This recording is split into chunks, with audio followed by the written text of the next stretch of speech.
हे हो सुनै छो की बात है? कहलियो मुखिया इलेक्शन आबि गेले। पता छे।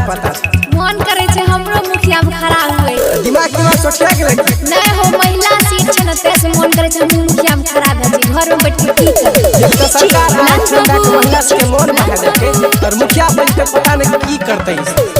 तोहर जमाना गेलौ रे मुनिसा हमर जमाना अइलै रे। तोहर जमाना गेलौ रे मुनिसा हमर जमाना अइलै रे। तू रहबे मुँह तकबा वोटर हम मुखिया बन जइबै रे। तू रहबे मुँह तकबा वोटर हम मुखिया बन जइबै रे।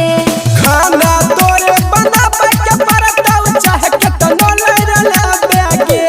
खाना तोरे बनाबे के परतौ चाहे केतनो लइरला बेगे। हमरे पर गुमान छो तोहर मुखिया बन की करबेगे। हमरे पर सन छो तोहर मुखिया बन की करबेगे।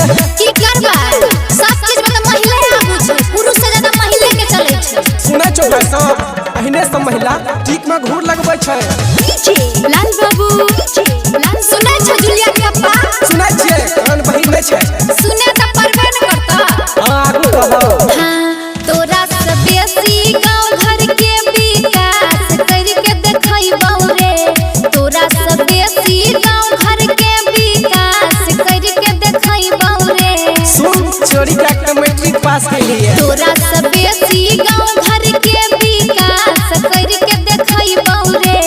तोरा से बेसी गांव घर के विकास करके देखैबौ रे। होई छै कि नारी शक्ति पावर तोरा हम देखैबौ रे।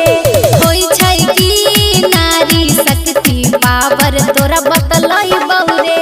नारी शक्ति के पावर चूल्हा चौका करन दीदै छै।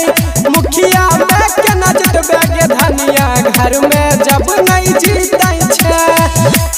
अच्छा ईमानदारी के साथ बोलते तू हमरा से कहिया जीतलिया। अच्छा रुक याद पारे छियो।